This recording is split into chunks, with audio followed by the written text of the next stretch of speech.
और question number 1 to 5 में आपको करेक्ट स्पेलिंग फाइंड करनी है। तो पहली स्पेलिंग होगी दोस्तों कॉन्क्यूपिसेंस। और फ्रेंड्स कॉन्क्यूपिसेंस हिंदी मीनिंग होता है काम वासना। तो friends correct spelling option A, B, C और डी। तो करेक्ट स्पेलिंग हो जाएगी option number A, CONCUPISCENCE, concupiscence. Next is connoisseur. तो फ्रेंड्स कनेजर हिंदी मीनिंग इसका होता है पारखी। हिंदी मीनिंग हो जाएगा दोस्तों इसका पारखी। कनेजर मीन्स पारखी। Clear friends? तो ऑप्शन ए सही होगा, बी सही होगा, सी या डी। तो फ्रेंड्स करेक्ट स्पेलिंग हो जाएगी ऑप्शन नंबर बी, CONNOISSEUR, कनेजर। तो फ्रेंड्स कनेजर मीन्स पारखी। नेक्स्ट दोस्तों कैनिबल। फ्रेंड्स कैनिबल की करेक्ट स्पेलिंग बतानी है। कैनिबल का हिंदी मीनिंग होता है नरभक्षी। ठीक है, कैनिबल CANNIBEL और CANIBAL और CANNIBAL। तो friends correct spelling option number C सही हो जाएगा, कैनिबल, CANNI और BAL। Clear friends? Question number 4, correct spelling is शाम। तो फ्रेंड्स शाम का हिंदी मीनिंग होता है भजन।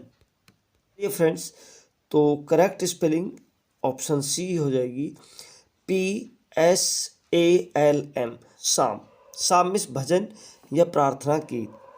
Question number 5, correct spelling is palanquin. Friends palanquin की करेक्ट स्पेलिंग, पैलेंक्विन मीन्स होता है पालकी। ऑप्शन डी सही हो जाएगा, palanquin. Next friends question number 6 to 8, identify the correct form of be verb phrase out of the given choices so as to complete the following sentences. Question number 6, your present statement dash dash accord with what you said last week. So friends option number C does not will be correct. वो कह रहा है कि आपका जो present statement है और आपका जो लास्ट वीक का स्टेटमेंट था उसके साथ वो मैच नहीं करता है। So option C is correct. 7, I dash a vague theory that the lady originally belonged to the Scotland. तो vague theory that the lady originally belong to the Scotland, यानी किसी लेडी की वो बात कर रहे हैं कि वो लेडी स्कॉटलैंड से बिलोंग करती थी। तो फ्रेंड्स क्योंकि ये पास्ट में आ रहा है और जब ये पास्ट में आ रहा है तो ध्यान रखिए ये दैट कनेक्टर से जुड़ा हुआ है। तो जो फर्स्ट वाला सेंटेंस है वो भी आपका पास्ट में होगा। तो ऑप्शन डी यहाँ से सही हो जाएगा। Next one is the prisoner dash dash on remorse for his crimes has showed show showed showing. And guys correct answer will be option number C, the prisoner showed on remorse for his crime. Question number 9 to 10, दोस्तों 9 और 10 में direct से indirect में जब हम बदलते हैं तो उसके लिए 4 अल्टरनेटिव्स आपको दिए गए हैं। आपको करेक्ट वन फाइंड करना है। 9 is he said comma inverted comma the sun rises in the east. तो friends which one is correct? He said that the sun rises in the east. तो फ्रेंड्स ऑप्शन बी सही हो जाएगा। हम आगे के ऑप्शन को नहीं पढ़ते हैं। Question number 10, he promised comma inverted comma I will do it tomorrow comma inverted comma clause. तो friends which one is correct answer? So friends let's, and friends option number D, he promised that he would do it the next day. friends क्योंकि जो reporting verb है वो past tense में है तो will का would हो जाएगा और टुमारो को नेक्स्ट डे में कन्वर्ट कर देंगे। तो option D will be correct. Question number 11, the meaning of idiom to be in a fix is. तो friends idiom to be in a fix इसका मीनिंग हो जाएगा to be in a difficult situation. Option number D सही हो जाएगा। Next question, the masculine gender of vixen is. तो friends vixen जो female fox होती है उसको विक्सन बोलते हैं, और जो मेल फॉक्स होती है उसको हम फॉक्स बोलते हैं। तो करेक्ट आंसर हो जाएगा ऑप्शन नंबर बी। विक्सन का जो मैस्कुलाइन जेंडर हो जाएगा वो हो जाएगा फॉक्स, यानी ये कहेंगे फॉक्स मीन्स लॉमर और विक्सन मीन्स लोमड़ी। 13. Which of the following is not correct with reference to a narration. Friends narration के संबंध में कौन सा कथन सही नहीं है। If the reported speech follows universal truth we don't change the tense of reported speech. तो फ्रेंड्स ऑप्शन ए सही है। यदि रिपोर्टेड स्पीच में यूनिवर्सल ट्रूथ को फॉलो किया जाता है, यानी रिपोर्टेड स्पीच में universal truth, idiom, phrase, proverb आदि आते हैं तो उसके टेंस को चेंज नहीं किया जाता, ये बात सही है। In reporting verb we use admit, confess, thank, ETC. ये बात भी ठीक है कि जब एक्सक्लेमेटरी सेंटेंस होता है या ऑप्टेटिव सेंटेंस होता है उनमें जो है हम एडमिट, कन्फेस, थैंक, ईटीसी को जो है यूज़ करते हैं। सी, इन ऑप्टेटिव सेंटेंसेस इनडायरेक्ट, विश्ड, कर्स एज रिपोर्टिंग वर्ब। तो फ्रेंड्स इसमें भी सैड या टेल को या टोल्ड को या आस्क को जो है ऑप्टेटिव सेंटेंस में विश, प्रेड, कर्स आदि में बदल दिया जाता है। ठीक है, तो ये ऑप्शन भी ठीक है। ऑप्शन डी को देखेंगे, in indirect speech these is change into that. तो फ्रेंड्स ये तो बहुत आसानी से हमको पता चल रहा है कि यदि दीज आएगा तो दीज को हम दोज में कन्वर्ट करेंगे, दैट में नहीं। So option D will be incorrect. Reference to narration. 14. In the formation of verbs from noun, which of the following is not correct? तो फ्रेंड्स नाउन से वर्ब बनाने के संबंध में कौन सा सही नहीं है। एडिशन, ऐड, ये ठीक है। एडजस्टमेंट, एडजस्ट, ये भी ठीक है। एडमायरेशन और एडमायर, ये भी ठीक है। एडवाइस और एडवाइजेबल, तो फ्रेंड्स एडवाइस जो है वो नाउन है और एडवाइजेबल जो हो जाएगा वो एडजेक्टिव हो जाएगा। ठीक है, तो ऑप्शन डी इनकरेक्ट हो जाएगा। 15. विच of the following words has correct spelling. तो फ्रेंड्स करेक्ट स्पेलिंग बतानी है योमैन की, और योमैन मीन्स होता है लैंडलॉर्ड अर्थात जमींदार। तो करेक्ट स्पेलिंग हो जाएगी option number 1, YEOMAN, yeoman. 16. Which of the following rules is not correct with reference to narration. तो फ्रेंड्स यहाँ पर 3 करेक्ट हैं और एक इनकरेक्ट है, तो उस इनकरेक्ट रूल को आपको फाइंड करना है। ऑप्शन ए होगा, in indirect of imperative sentence we use infinitive to. Clear बात है, इनडायरेक्ट में जो इम्परेटिव सेंटेंस होते हैं तो कॉमा, इन्वर्टेड कॉमा को हटाकर टू का यूज़ किया जाता है।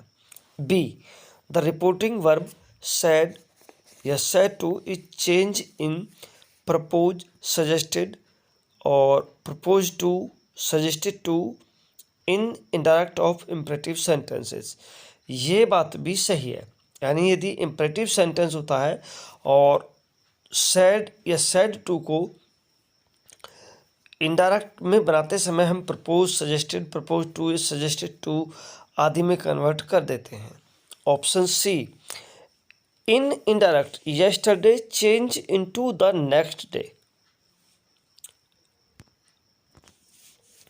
सो फ्रेंड्स इनडायरेक्ट स्पीच में यस्टरडे को द प्रीवियस डे में बदला जाता है, द लास्ट डे में बदला जाता है, लेकिन नेक्स्ट डे में नहीं बदला जाता है। तो ऑप्शन सी इनकरेक्ट हो जाएगा। फिर भी हम ऑप्शन डी को एक बार पढ़ेंगे। In indirect first person is change according to subject of reporting verb. ये कथन भी बिल्कुल सही है। यदि रिपोर्टेड स्पीच में सब्जेक्ट ऑब्जेक्ट या पजेसिव केस फर्स्ट पर्सन में है तो उसे रिपोर्टिंग वर्ब के सब्जेक्ट के अनुसार बदला जाता है। यदि रिपोर्टेड स्पीच में सब्जेक्ट, ऑब्जेक्ट या पजेसिव केस सेकेंड पर्सन में है तो उसको रिपोर्टिंग वर्ब के ऑब्जेक्ट के अनुसार कन्वर्ट किया जाता है। तो फ्रेंड्स, ये कथन भी बिल्कुल सही है। Question number 17, which of the following statement is not correct with reference to English grammar. English grammar के रेफरेंस में कौन सा कथन सही नहीं है। Adverbs of frequency are once, twice, often. ठीक है, वंस, ट्वाइस, ऑफन ये गिनती को बताता है, संख्या को बताता है। तो फ्रेंड्स, ये फ्रीक्वेंसी होगा कि एक बार, दो बार, तीन बार, किसी काम की पुनरावृत्ति कितनी बार हो रही है, that is called adverbs of frequency. B, adverb of reason are well, fast, quickly. Adverbs of reason में वेल, फास्ट, क्विकली नहीं आते हैं। तो फ्रेंड्स, वेल, फास्ट, क्विकली जो होंगे वो एडवर्ब्स ऑफ मैनर हो जाते हैं। तो इसलिए ऑप्शन बी इनकरेक्ट है। Question number 18, which of the following statements is not correct. कौन सा स्टेटमेंट निम्नलिखित में से करेक्ट नहीं है। Till, until often used with a negative verb to emphasise lateness. ये बिल्कुल कथन सही है। ठीक है।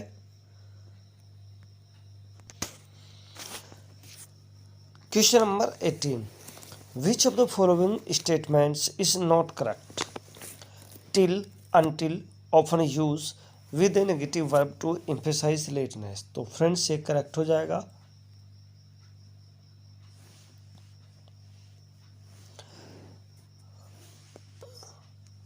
For is use for period of time, ये भी सही है। इंटरजेक्शन में एक्सप्रेस जॉय, ग्रीफ, सरप्राइज, ये भी ठीक है। Subordinating conjunction does not join a clause to principal clause.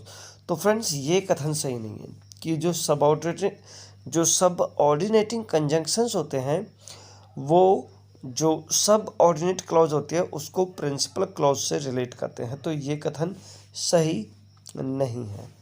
चलिए नेक्स्ट क्वेश्चन देखेंगे। Question 19, the boys are playing cricket. Change into past perfect tense. Friends, इस सेंटेंस को past perfect tense में change करना है। So option D, the boys had played cricket, will be correct answer. Next one is he went to market to buy some books. Change into present perfect tense. Friends, इसको present perfect tense में change करना है। Present perfect tense में has, have plus we की 3, यानी has, have के साथ में वर्ब की थर्ड फॉर्म आएगी। So D will be correct हो जाएगा। He has gone to market to buy some books. यहाँ पर हैज और प्लस वर्ब की थर्ड फॉर्म के रूल को फॉलो किया गया है। Question number 21, which of the following is an example of reciprocal pronoun. Friends, reciprocal pronoun का एग्जाम्पल होगा option A one another, option B her, option C those और option D who. So friends, correct answer option number 1 one another is the correct answer. Friends, her यानी option B जो होगा ये possessive adjective होगा। C those ये possessive adjective और possessive pronoun दोनों के रूप में यूज हो सकता है। और फ्रेंड्स, ऑप्शन डी हु ये एक इंट्रोगेटिव एडजेक्टिव और प्रोनाउन दोनों हो जाएगा। Question 22 to 24, in each of the following questions choose the correct sentences. तो फ्रेंड्स, नीचे दिए गए 22 से 24 में यानी 22, 3 और 24 में 4 पेयर दिए गए हैं क्वेश्चंस के, तो जिनमें से केवल एक सही है। चलिए 22 को देखते हैं। Full many a flower are born to blush unseen, और full many a flower is born to blush unseen, और full many if flowers are born to blush unseen, full many of flowers is born to a blush unseen. तो friends सब तो क्योंकि एक के बाद में आने वाला नाउन सिंगुलर होगा तो वर्ब भी सिंगुलर ही होगी, तो ऑप्शन बी करेक्ट हो जाएगा। 23 unless he will study regularly he will not पास। तो फ्रेंड्स अनलेस से स्टार्ट होने वाला सेंटेंस कभी भी फ्यूचर में नहीं होगा, वो हमेशा प्रेजेंट में होगा। और अनलेस अपने साथ में नॉट को फॉलो नहीं करता है, क्योंकि अनलेस अपने आप में नेगेटिव वर्ड है। तो करेक्ट आंसर हो जाएगा option C, unless he studies regularly he will not pass. Clear. 24 the poet and the novelist is dead. तो friends the poet and the novelist is dead, देखिए poet से पहले article लगा हुआ है और नोवेलिस्ट से पहले भी आर्टिकल लगा हुआ है, तो एक पोइट हो गया और एक नोवेलिस्ट होगा। तो वर्ब जो है प्लूरल होनी चाहिए थी, लेकिन वर्ब सिंगुलर है, तो इसलिए ये वाला ऑप्शन गलत हो जाएगा। Option 2 the poet and novelist is dead. तो फ्रेंड्स यहाँ पर पोइट एक है, और क्योंकि आर्टिकल पोइट के पहले लगा हुआ है तो ये और नोवेलिस्ट के पहले आर्टिकल नहीं है, तो नोवेलिस्ट और पोइट जो है वो एक ही पर्सन है, तो ये सेंटेंस करेक्ट हो जाएगा। 25 which of the following expression is correct. कौन सा एक्सप्रेशन दोस्तों करेक्ट हो जाएगा। All incomplete, an apple of one's hand, an apple of discord, और D at an arm's height. तो फ्रेंड्स करेक्ट आंसर हो जाएगा option number C, an apple of discord. Next 26 which of the following pairs is mismatch. कौन सा pair दोस्तों mismatch है। चलिए एक बार देख लेते हैं, चेक किए लेते हैं। Simple preposition about, compound preposition above, phrasal preposition with, और पार्टिसिपल प्रीपोजिशन पेंडिंग। तो फ्रेंड्स करेक्ट आंसर हो जाएगा ऑप्शन नंबर 1, क्योंकि अबाउट दोस्तों कंपाउंड प्रीपोजिशन होता है, ये सिंपल प्रीपोजिशन नहीं होता है। 27 mister Sharma owns this house। Friends, in this question you have to change owns into a noun। owns जो कि एक वर्ब है उसको नाउन में कन्वर्ट करना है, तो फ्रेंड्स इसका करेक्ट आंसर हो जाएगा option number 1, honour. Next question will be 28 with reference to the use of punctuation marks, which of the following statements is not correct? Option A, if he comes to me, comma, I will lend him my book. Option B, I will help him if he comes to me. Option C, cats, unlike dogs, do not respect their masters. And option D, my mother says, comma, inverted comma, love is the remedy of all social evils. So friends, which answer is correct? So option B, C and D में कोई mistakes नहीं है। Option ए में जो शुरू में conjunction लगा हुआ है इफ़ का जो है आई इसमें स्मॉल बना हुआ है, तो फ्रेंड्स यदि हम किसी भी सेंटेंस की शुरुआत करते हैं तो उसके फर्स्ट वर्ड के फर्स्ट लेटर को हमेशा कैपिटल में होना चाहिए, जो कि इसमें स्मॉल बना हुआ है, तो ऑप्शन ए करेक्ट है। If he comes to me, comma, I will lend him my book. यदि इसको हम कैपिटल करके करते हैं तो फ्रेंड्स ये करेक्ट हो जाएगा। Clear. Next question 29 the noun form of strong is. तो फ्रेंड्स स्ट्रॉन्ग का जो नाउन फॉर्म होगा ऑप्शन ए सही हो जाएगा, strength. Next question will be which of the following statement is a mismatch with reference to word antonym sequence. Friends antonym के sequence में कौन सा स्टेटमेंट जो है इनकरेक्ट है। Option A articulate, inarticulate, तो फ्रेंड्स ये कथन सही है। ऑप्शन 2 अटेंटिव और इनअटेंटिव, ये भी ठीक है। Option C auspicious and incapable, और ऑप्शन 4 क्रेडिबल और incredible. So friends correct answer हो जाएगा option number C, auspicious and incapable. ठीक है, क्रेडिबल इनक्रेडिबल ये भी ठीक है, बाकी ऊपर के दोनों ठीक है, केवल यही सही नहीं है।